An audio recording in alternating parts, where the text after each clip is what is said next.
911, what's your emergency? It's my daughter.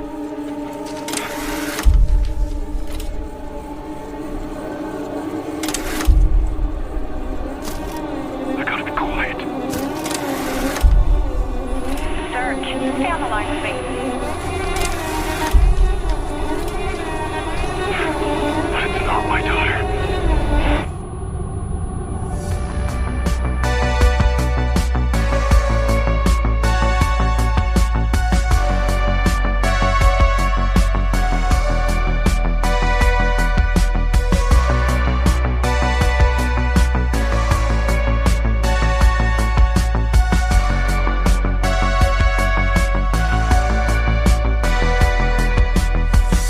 Just another movie night.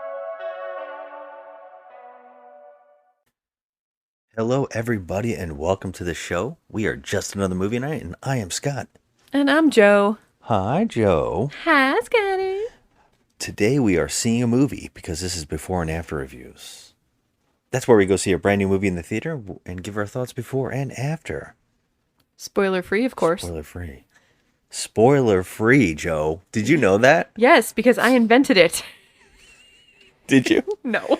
Did you coined the phrase spoiler free? I didn't know about this. No. But I'd like to take credit for it, but I can't. I can't do that.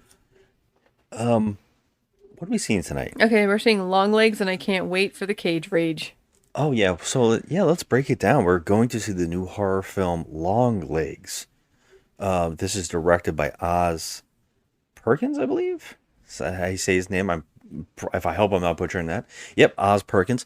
He is an interesting director. He's made very polarizing movies, like very debatable movies.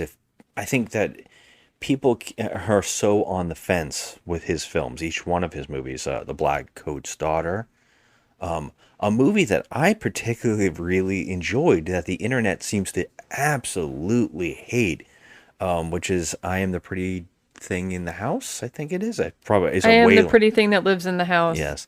A lot of people do not like this film, but I think it is an incredibly well done live movie version of like an H.P. Lovecraft story or something like that. Edgar Allan Poe poem made into a live movie. I don't know. It's very inventive to me, and I was very impressed by it. I didn't rate that one. A lot of people hated it. So, a lot of his other movies, I think we've always, or at least I have always fallen on a 6. His movies are very slow and like very well done, but like a slow pace. And they're very like well choreographed, like they're shot beautifully. They have good cinematography. They feel extremely arty. Mm-hmm. And a lot of people would say, like, a lot of horror fans, there's always that two side of the fence, right? Like there's the horror fans who just love a good slasher with, the jump scares, the very typical, Blumhouse's pumping out kind of movie. And then there's that whole other side that wants to go see the A24, the Neon movies, which this is one that's tonight. Mm-hmm. And he does that kind of stuff. But a lot of those movies don't always hit. People don't know how to side with them. And I feel like his movies are very well known for this. Mm-hmm. I'm always into that kind of thing. But none of his movies, except for that, the pretty girl in the house, I'm not going to go say the whole damn name every time. But I felt very lukewarm on. I always thought they were decent, good movies, but never great. Yeah, well, I had to look that one up because I don't recall seeing that one. Which one? The pretty girl, but because I didn't rate it for whatever reason, but now I remember that woman was creepy as hell. The one that she had to take care of in the house. Yeah, it's mostly about like a ghost story. Yeah. I just remember that lady. Yeah, he's had an interesting career. He's an actor as well. He shows up in a lot of movies like Star Trek and Who was he in Star Trek? He's just like a cameo. He's in Psycho 2, for God's sakes. This guy has been working in the industry. He was just in Nope. I think he was the tech guy that came and gave him the tech. Oh, no way. Yeah, he also directed Gretel and Hansel, another movie people are very lukewarm on. It looks gorgeous, and just like this movie tonight, it has a very amazing trailer. It And does. that is a problem we have to Yes. discuss. Yes. Because we always just talk about when a trailer is amazing, usually the movie is very sketchy. We're always very interested in, do movies ever live up to their incredible trailers? Now, the thing about Longlegs is it has the best marketing trailers I've ever seen in a very long time. It is very reminiscent of old trailers from the 70s and maybe the early 80s, where they were doing these very, just shock value trailers that didn't necessarily have to be a part of the movie, but they were really good in capturing what makes you want to see a film. I remember there's a really great trailer for The Exorcist where it was just a flashing face. Yep. And it is very scary. It creeped me out. You mean the Linda Blair, just like the... No, the Pazuzu face. Oh, the... And Oh, it's yeah, like, okay. it's flashing in white, and it just plays the music. Yeah. And it's like, that's incredible marketing. I mean, I'm still seeing that face in my nightmares. Yeah. It's very scary. Right? And that's the thing, though. Some people don't like this kind of trailer because they want to see things to have them be sold. Me, when I see a trailer like this, I'm sold. Yeah. If it's that catchy, that interesting, and they're that bold, and that, I guess that kind of makes you think, oh, they really know their product is good. Yeah, and in the trailer, if you notice, there's like a tone. It has, like, you're right. It has that, like, creepy 70s film vibe to it. Like, when you first saw the Texas Chainsaw Massacre, like, way back, it has kind of like that. Like, That's a good one to bring up. like yeah. a greasy, filthy feeling to it. And this one, not so much, not that filthy, but still It's the creepy. greasy, creepy, like, you just want to rub your eyeballs and make it go away kind of feeling. This, I had the opposite effect with this. I thought more like Seven, where I was like, this is disturbing. I don't know what this is, and I'm so intrigued, like it's a mystery movie. Yeah, and I still feel like a little bit of creep. Yes. Like I'm creeped because like when I watched the trailer, I was like, oh my Lord, like no, Nicolas Cage is gonna be like Cajun, Yeah, He is gonna be just doing just being Cage. Like he's gonna be Cajun. Oh, that Cajun. I like Cajun. Rage Cage. What I guess that's another thing to get into now is the actors, because what I really enjoy about the trailer is you don't really know anybody that's in it besides the main actress.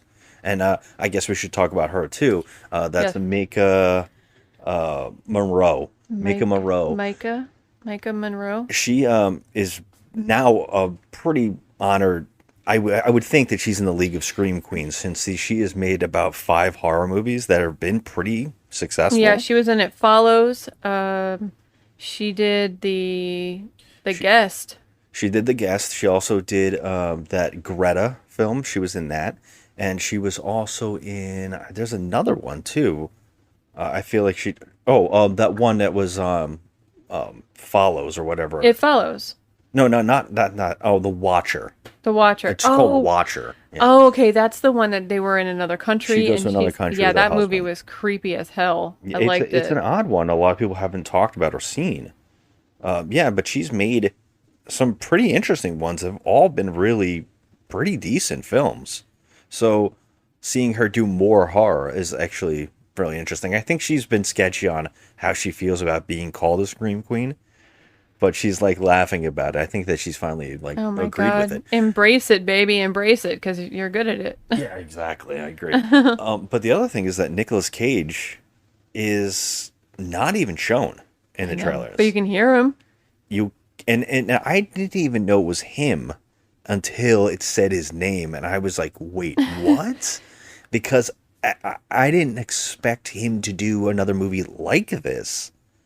He keeps doing these resurgence of his career and changing who he is as an actor, and I'm always extremely fascinated by it. And he's been on a really good streak again of making interesting films. So Yeah, he really has. But you know how I feel about him. I'm on that hill. So you are on that hill. I've always been on that hill. So I want to see everything that he does. For me, I don't believe in the hill. I know you don't. Blow the hill up, get out of the hill, and realize that things can suck. You know. Oh, I'll admit it, but you know, I do love him. I just love him. I've always loved him. Always. Not always. So, There was a good period there where his movies were pretty terrible. it doesn't matter. I still loved him. I'm like that person. I'm like that Mets fan. Yeah. That no matter how many times they lose, I'm still a fan, and I'm gonna be in those stands, and I'm gonna wear my colors, and I'm gonna be like, hey, don't you ever talk bad about my team, You sons of bitches. sons of bitches. And Raging that Cajun. is me. I am caging up this house. Oh, God. And I'm going to be on that hill with my Nicolas Cage t-shirt on and declare my love undying. And that's it. Forever. I love it.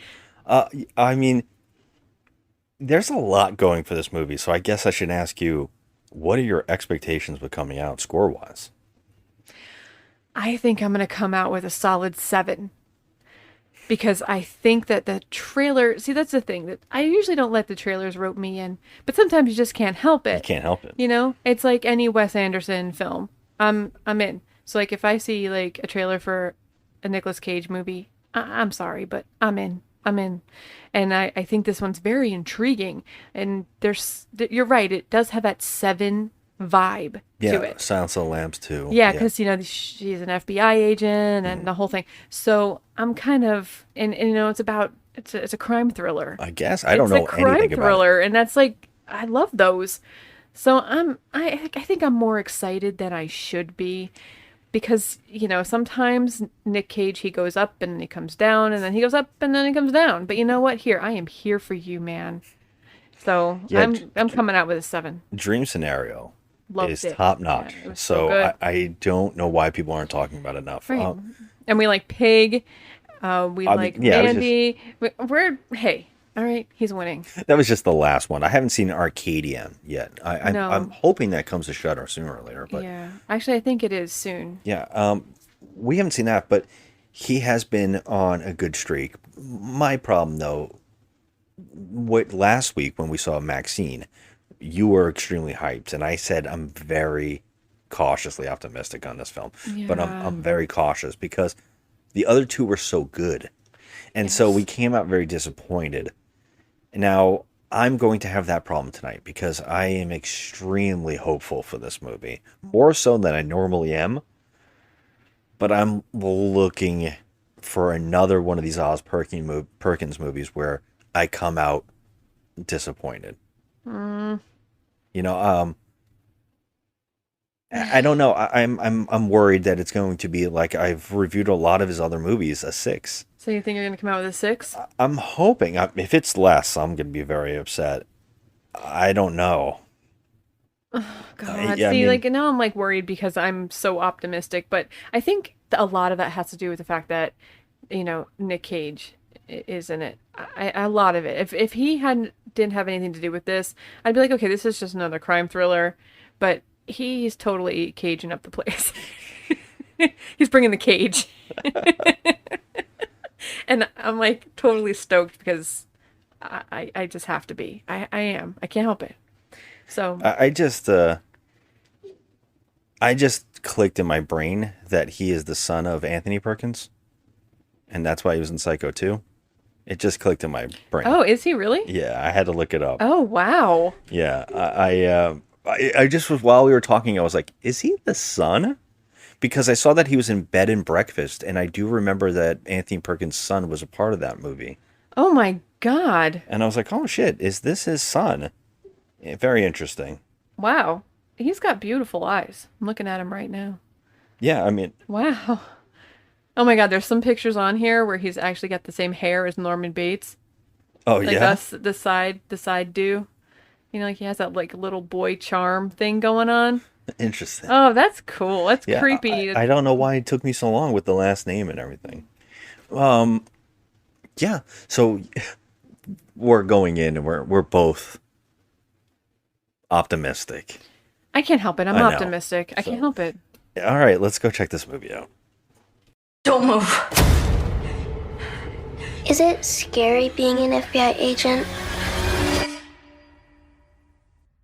The letter was left with the bodies. We have 10 letters like it over the past 30 years. And all of them signed with one word. LongLegs.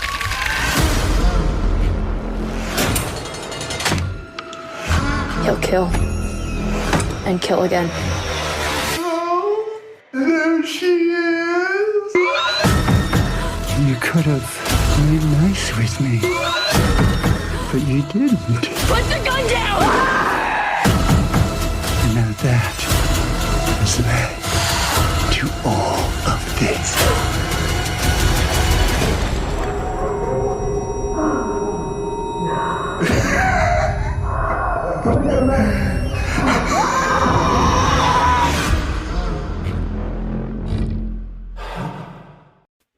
And we're back, and so continues Scott's year of don't wish for things.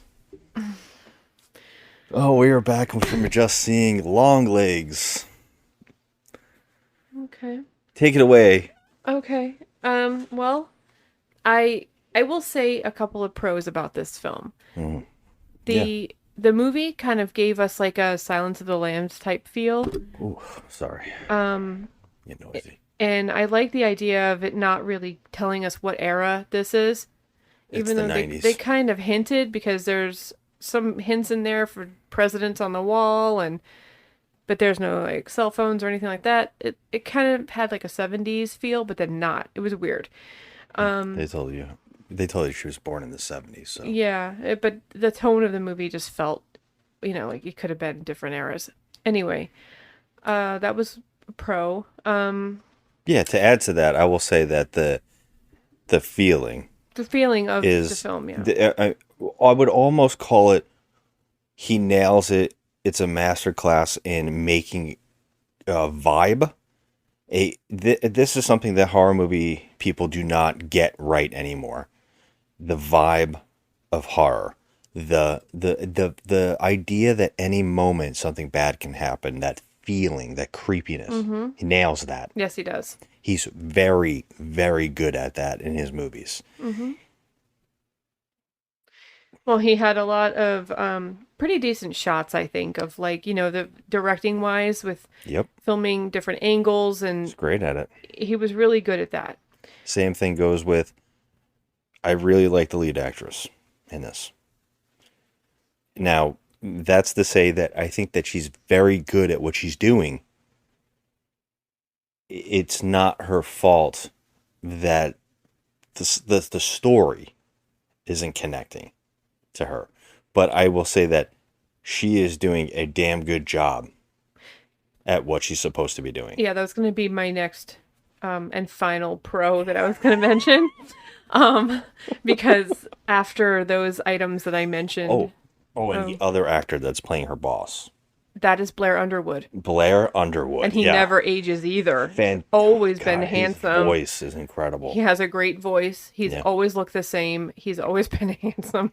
It's like, All right, come on, calm down man. on that handsome thing. No, I'm just okay? saying, You like know what? he's I'm like watching another you. Hollywood All right? android. I'm watching. He doesn't age. Yes, he is a very good looking man. Yes, without a doubt. Yeah, he has a very powerful presence and voice, and when he was on screen or talking to her, I liked the chemistry instantly with them as him as her boss type of thing, walking her through things. I felt like that was very good. Yeah. Okay, so the cons. Okay. Well, the story was it was different, but it wasn't. I have so much to say on that. I know you're gonna say it's probably been done into the ground. I wouldn't say that this is anything like you've seen it before. Not like you've seen it before. No. No, I would say that that's maybe where the problems come in. There is a killer, man. I see what you did. Again, that is not intentional puns, but it is a very good strong concept that is just not scripted well. It's like, this is his problem, and this is exactly what I was afraid of, because this has happened in all of his movies. Really cool concept with great directing, with the lack of script. Overall, script failure problems, where the story does not build up to its moments, and scenes are done because they're almost like, isn't this creepy or isn't this cool? And it's not. Sometimes less is better, and he almost seems to understand that, because he does so much less in the right moments. Yeah. And then he just does too much. And if there is anybody, if anybody knows, there's one particular actor that when you give him too much, he goes way too far. And that is Mr. Nicolas Cage. And here he is, showing exactly the issue with his acting. Now, I really like him because he can do so much, but he has a particular unique idea of story and how to portray the story. And he's, in some of his movies where he's gone insane with his acting, he said that, oh, I was channeling the Wolfman. And you know what? Here he's channeling what I would say is Mickey Rourke in The Wrestler mixed in with the Joker. That is a really good way to put it. It is. I don't know what the hell they were thinking with this. It was bonkers. I don't know what they put on his face or what they did. He looks like Mickey Rourke. I mean, he does look like Mickey Rourke. He really does, and he has that. Yes, you are correct. Everything you said, Joker thing going on. But you're right. And hey, let me tell you. As much as I love him and as much as I'm on that hill, I will tell you, I thought that it was way too much. It was too much. It was too, like, bombarding. Yep. It was the over-the-topness. It became silly, which yes, is a problem with him. Because you take a movie that's tonally cool, like the whole entire movie is it's got like a little creep factor, a little, air of mystery about it and everything. And then you just throw that in and it just goofs up the place. Yeah. Even just the way he looks. Now, it's creepy when the opening of this movie is really well shot. It is. They were doing this old camcorder like footage. Yeah. And they're cutting off Nicolas Cage's face. You only see his lips. It's really well done. And it is creepy, and it adds this, oh, we're in for a really cool movie. Yeah. And then as the movie progresses, the more and more we see Nicolas Cage, the more you feel like you need to laugh at everything that you're looking at. Yeah. And it ruins the entire plot. The same goes with characters not doing things that normal human beings would do. And so you already have a feeling and the movie pushes you out of the believability that it needs to suck you in. Mm-hmm. The suspension of disbelief can only go so far. And that is a huge, important thing. You need your viewers to completely accept what they're watching, to have it affect them. The problem is, it constantly, every time a character does something, like they hear a huge noise, they go in, they investigate. How do they investigate? You start watching that and you go, why would they do this? Why would this person do this? Why wouldn't they tell them about this? And that's where you just, okay, you're kicked me out of the movie already. And now I'm seeing it as a person watching a painting. And then that you're not in the movie. You're not absorbed anymore. Yeah. Every time that something happened where it was too much was shown to us, I was like, damn, like the mystery is gone out, because I started to realize, oh, okay. And it just dragged me out of the feeling that I was in. So yeah, it dragged me down. It really did. It does. It just pushes you out. And I think that it's important because halfway through the movie, to the halfway mark, I was still accepting it. I was telling my brain, don't think about it too much. Like, don't think about why this character is doing the things they're doing. Maybe it will come to a conclusion that gels with the whole movie. I think it's like to use an example of like The Force Awakens in Star Wars, right? When we all saw that movie, everybody was like, "Oh, why was this character doing this?" Well, the next one's going to explain it. It didn't. That's why I'm pissed off. But you tell your brain, okay, maybe that's the twist, and that's the same thing that happens here. I'm telling myself, everything's going to get a satisfying conclusion to why this character's acting this way or whatever. And it is there in this movie.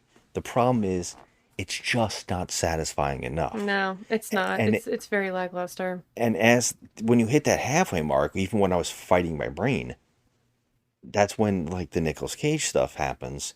And at that point when I think maybe they hired him and they told him, "Hey, we're going to make a Mad Balls movie. You're going to play a madball, a living madball, or a Garbage Pail Kid." And then he was like, "I'm in." And that's what he's doing. And while it is disturbing on some level, it does not compute in your brain as like a movie or something that you're supposed to be not laughing at. And the movie is conflicting in tone in that way. So it's like the movie that the main actress is in is a whole nother movie than Nicolas Cage. Nick Cage is in. It's a totally different movie. Yeah, and most of the time I'll say, less is more. Yes. But I never thought that when it came to Nicolas Cage, because I love his Cage rage. I love that. But you like the Cage rage in that bad, so bad it's good way. Yes, I do. It does work in certain movies. It does. But here I feel like it just, like you said, just brought us out of the movie, and I couldn't get back. Like once it started, I was like, Do you think this also has a problem where Oz Perkins, the director and writer, do you think it's one of those struck moments where he's working with Nicolas Cage and he doesn't want to tell him less? That's possible. I mean, it's, you know what I'm saying? What I think is when it comes to Nick Cage, I think that most directors just say, "Okay, go crazy."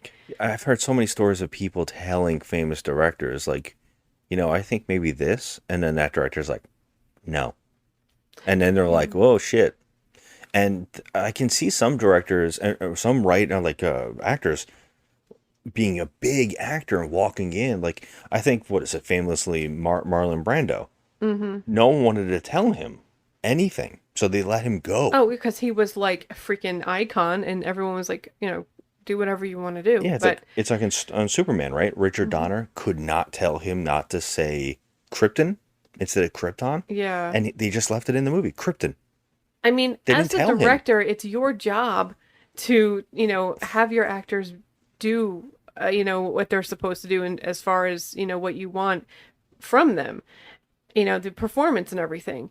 And also, I think you're right. It did have something to do with Nick Cage being also a producer of this film. Oh. He was listed as producer of this film. So, I mean, that kind of signs the contract right there, that he could just do what he wants. But I do believe that you're partly right, where he probably was like, Oz is probably like, you're Nick Cage, you just do your thing. But I feel like this movie had a lot of potential. It did, because I liked the way it was going and the way it was directed and the tone of this movie. It was very eerie, and it just had so much going for it, if not for those little things that were like, okay, this is a little thing, but it's important.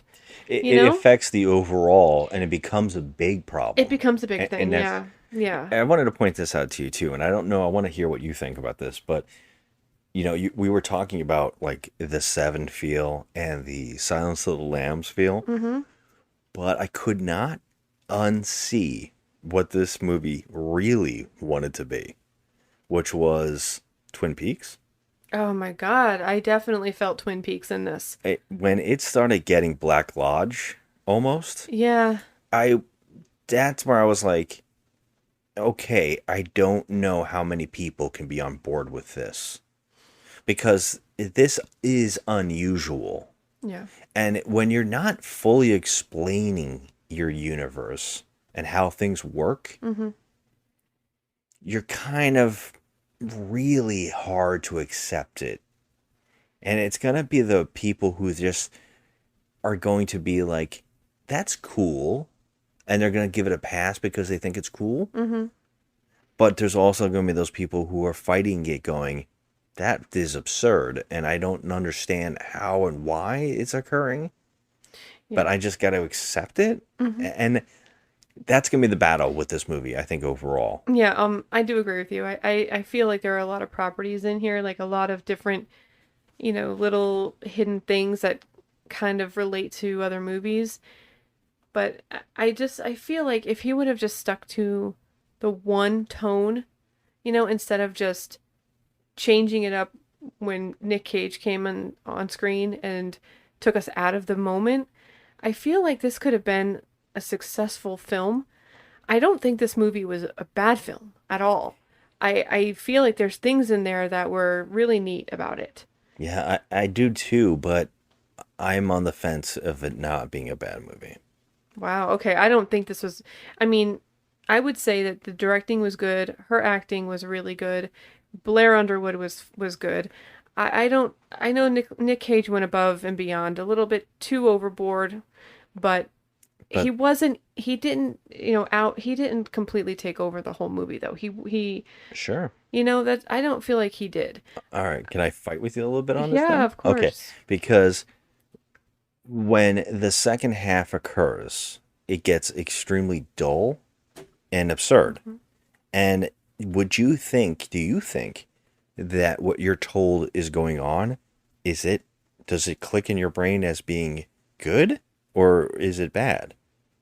Like what occurs, like what the twist of this movie is, what they're saying is kind of hoping happening. for something else, but I kind of knew halfway through that there was going to be something that, okay, yeah, like I was expecting this.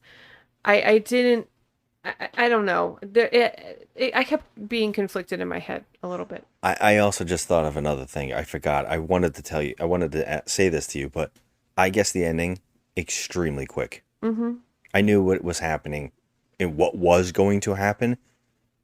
I thought they telegraphed it in the opening so heavily that I knew it was coming. And so I was like, I know where we're going. I just don't know how we're getting there.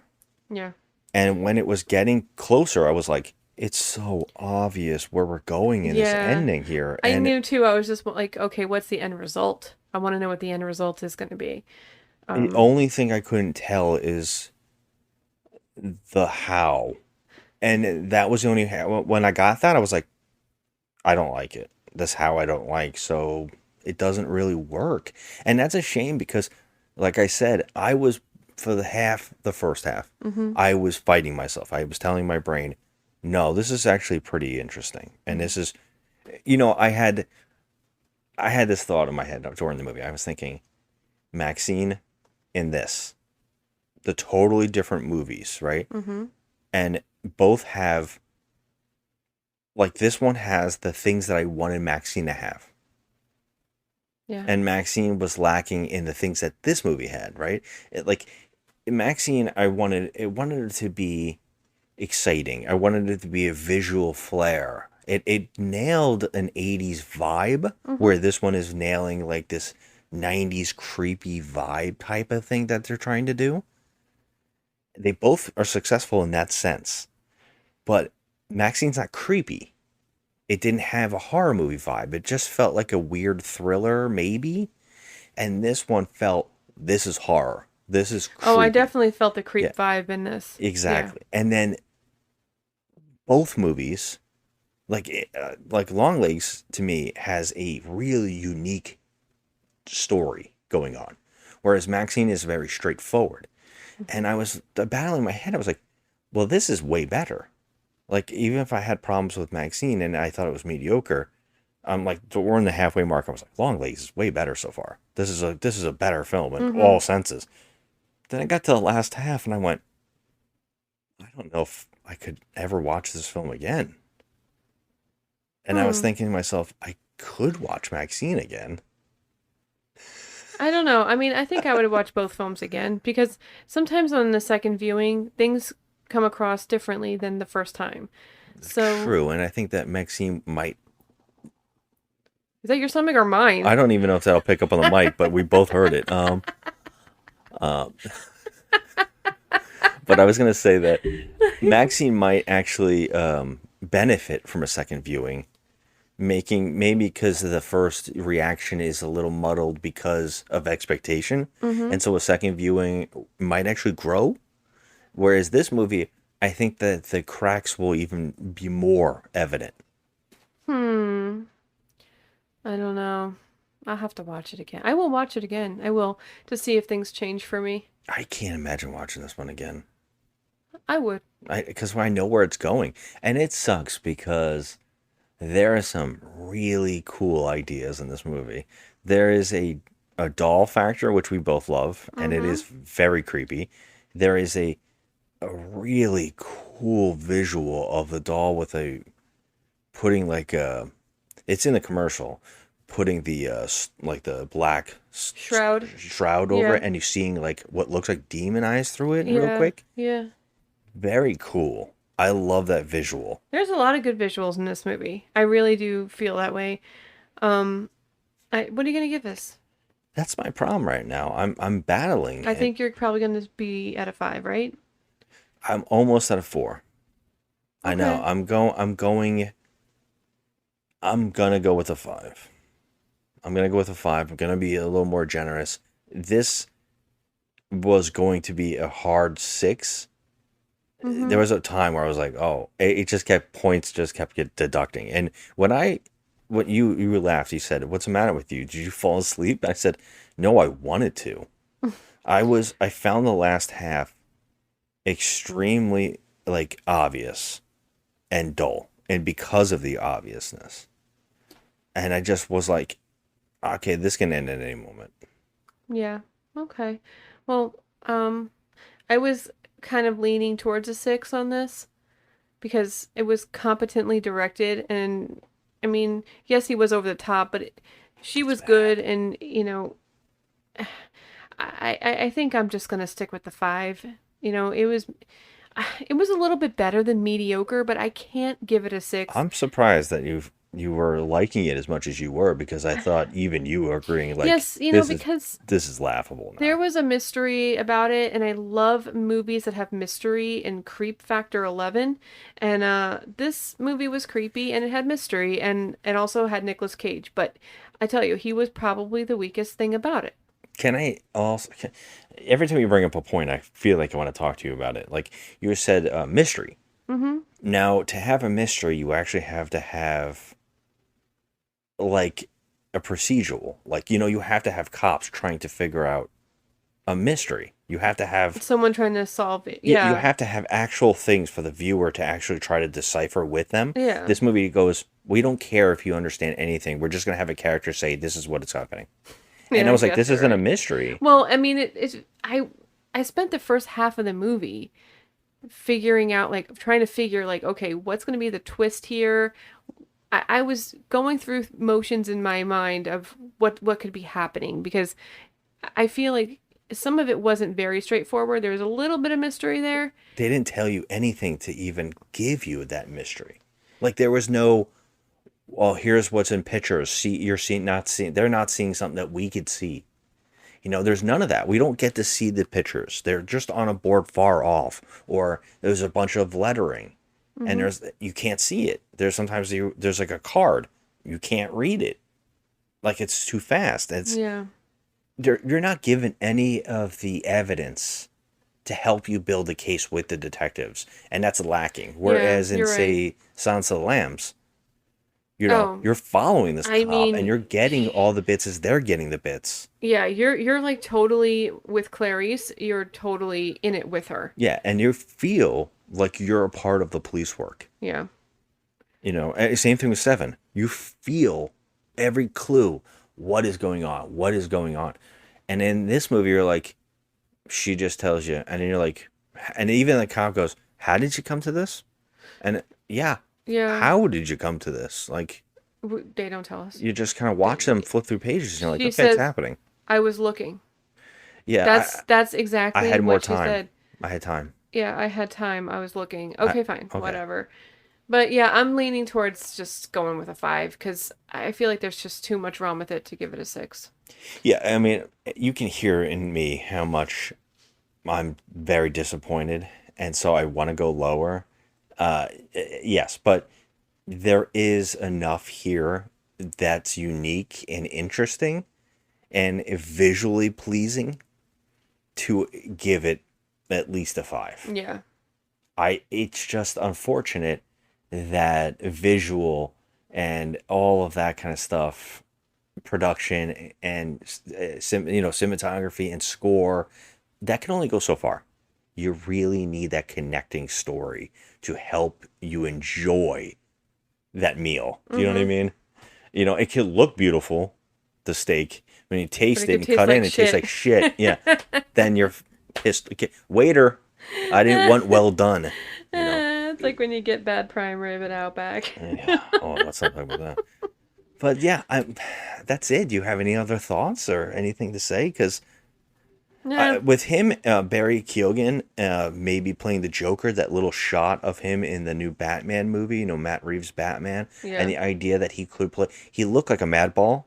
And I'm like disturbed. I don't want it. I'm like, please God, don't give me this movie where he looks like a madball. Well, now Nicolas Cage and him can make a movie together, the Madballs film. That's how I look. That's how I'm like. I cannot unsee Michael Rooker in whiteface, like with white makeup. That's how I saw Nicolas Cage in this film. Like I just could not unsee it. I was laughing. Michael Rooker. Why leave him in? Not Michael Rooker. No. Mickey Rourke. Mickey Rourke. Sorry, Mickey Rourke and the wrestler. Leave Michael Rooker out of this. Even with the hair. He even has his hair in the wrestler. Yeah, he does. It's a hot mess. Holy shit. Anyway, I gotta go to bed. All right, I'm done with this. All right, everybody. Thanks for listening. Hit us up on social media on Instagram at Just Another Movie Night and Joe at the Crafty Misfit. Well, I'd love to hear your opinions. If you've seen LongLegs, you listen to this and you have thoughts and you differ on my thoughts or Joe's thoughts, or you agree, please tell us. I would love to hear why or what I'm missing. You know. So yeah, thanks again. Have a good one. Until next time. Bye. Are you still saying your prayers? Are prayers